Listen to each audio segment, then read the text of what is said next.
Hi everyone.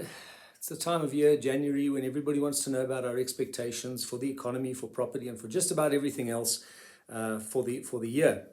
And I'm going to talk to specifically today about property, the outlook for property in 2022. Let's start with the commercial property side first. Now, this is driven by the economy and interest rates at a macro level, so let's start with them. GDP, the measure of national output of goods and services, is expected this year to get back to 2019 pre-COVID level. That's significantly better than the lockdown year in 2020 after the biggest recession in about 100 years, but it's not impressive. If one looks back to 2019, the all property vacancy rate as per MSCI was on a rising trend through 2019, from before 2019, and didn't stop in 2019. So I'm drawing the conclusion that a 2019 level of GDP this year will probably not stop the all property rising vacancy rate trend just yet. So the all property vacancy rate will probably be higher this year than what it was last year. We don't have last year's number yet. That keeps pressure on market rentals and keeps pressure on net operating income. But nevertheless, I do expect overall net operating income on all commercial property to be better this year than was the case last year or the year before, because financially the tenant population has been improving gradually after a very hard knock received and a big dip in payment performance in 2020. So it can be a better year for operating income, even though market rentals might not be playing ball because of the high vacancy rates overall. But that leads me to believe that capital values could get back to where you have an average capital value per square meter on all commercial property rising in very low nominal digit territory, probably not going to keep up with general inflation as measured by GDP inflation. And therefore what you'd get is we move from all-out value decline, as we've had in 2020 and probably 2021 when we get the numbers, to a real decline, but not a nominal decline. Slow nominal growth, not keeping up with inflation. Economists tell you that is an ongoing real correction, but it's just a slower rate of correction than when you get all out nominal decline. So that's something, a bit more stability in values, but not out of the woods yet in terms of real price correction. I think what also keeps pressure on capital values is rising cap rates in all likelihood this year. We've got short-term interest rates expected to rise by another 325 basis points this year. That puts upward pressure on long bond yields. Long bond yields will be under pressure too from government finance, where the debt to GDP ratio continues to rise, and of course by global interest rate cycles, which seems to be turning the corner and heading upwards. So that puts pressure on capitalization rates, which I think continue their multi-year gradual trend upwards, and that keeps the pressure on values to a certain extent as well.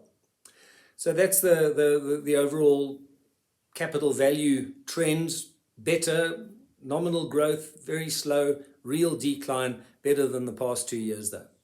But let's look at industries. Let's look at property sectors, should I say rather, and see where are the winners and where are the losers. Well, I think the winner for this year is going to be industrial property, buoyed by logistics demands. There is the gearing up for greater online retail, and that requires warehousing space and logistics, special new type of logistics, and that's got the industrial and warehouse property sector abuzz. FNB Property Broker Survey is pointing strongly now to declining vacancy rates in the industrial and warehouse sector, despite manufacturing and the overall economy, which are key macro drivers, not being that wonderful. So I think it's a structural change in logistics because of greater online retail. That's really improving the lot of industrial property. Then somewhere in the middle between industrial and office is retail, bumbling along, a constrained consumer. I don't expect to see much fireworks there. Could possibly return to very low nominal capital growth, but it's a financially strapped, constrained consumer battling its way back that it's got to deal with, being pressured still on many fronts: tax fronts, tariffs, municipal rates, electricity costs, and rising inflation now as well. So it's not going to be a wonderful year for the consumer, but it is better than the past 2 years, I would believe. The sector of the big three commercial property sectors that has the challenges, the real challenges, is office space. A lot of people are going to filter back to the office this year as vaccination rollouts gathers steam and we return to some sort of normal or more normal economic activity. So I foresee more people in the office. But I don't think it's going back to the level that it was pre-COVID-19, because we have successfully Zoomified this economy.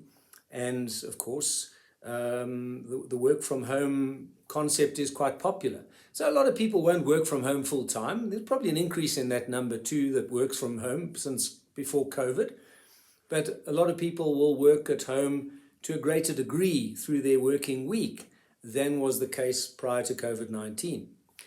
Add to that, the finance, real estate and business services sector's employment rate dropped by 7 to 8%. That's a key driver of office space demand. So there's less employees to house. And then the improvement in efficient use of office space, I think, is very significant. And I'm referring to hoteling.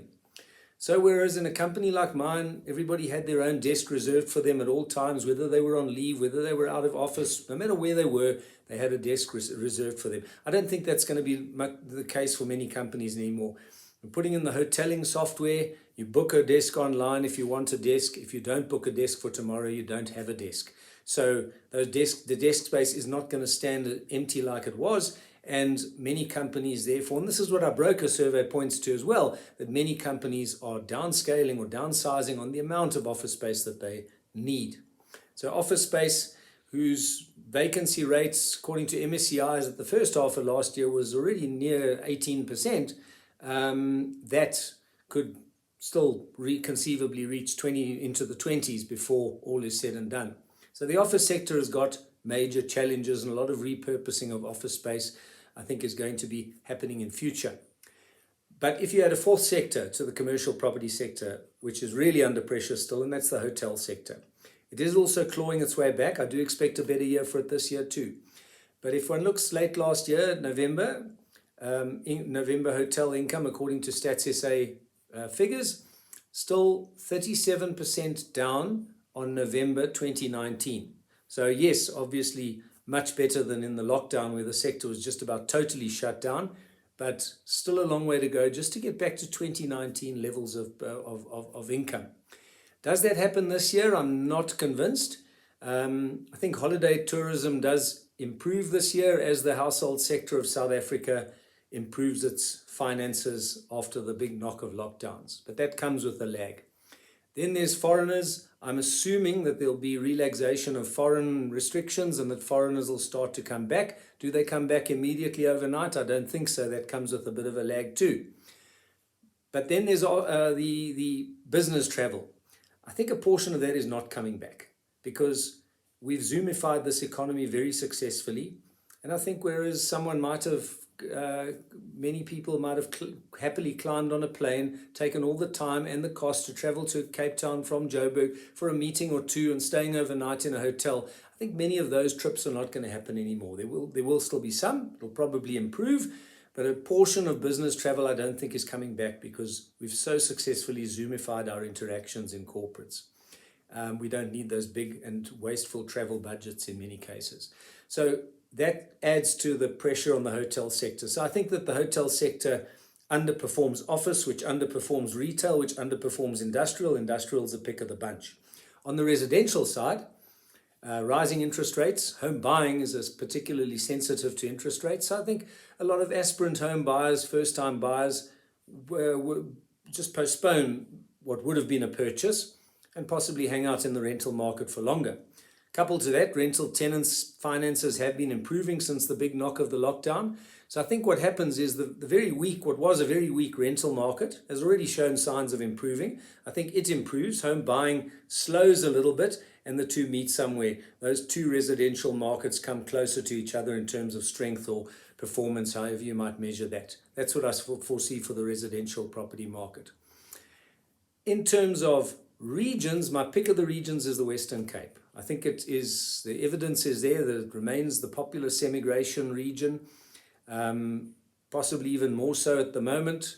especially given adverse events that happened in KZN and Gauteng last year. I think relatively speaking, that just improves the Western Cape's popularity. And the Western Cape, not just meaning around the city of Cape Town Metro anymore, but moving towards the Southern Cape as well, around George and Mossel Bay. I think that's the pick of the bunch.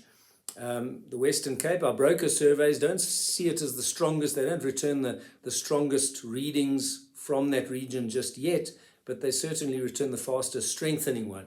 And I think that'll be the pick of the bunch because many affluent people, many highly skilled people are looking for work-life balance, looking for lifestyle. They take their money and their skills with them in that semigration to the Western Cape, and that has been a significant number of people.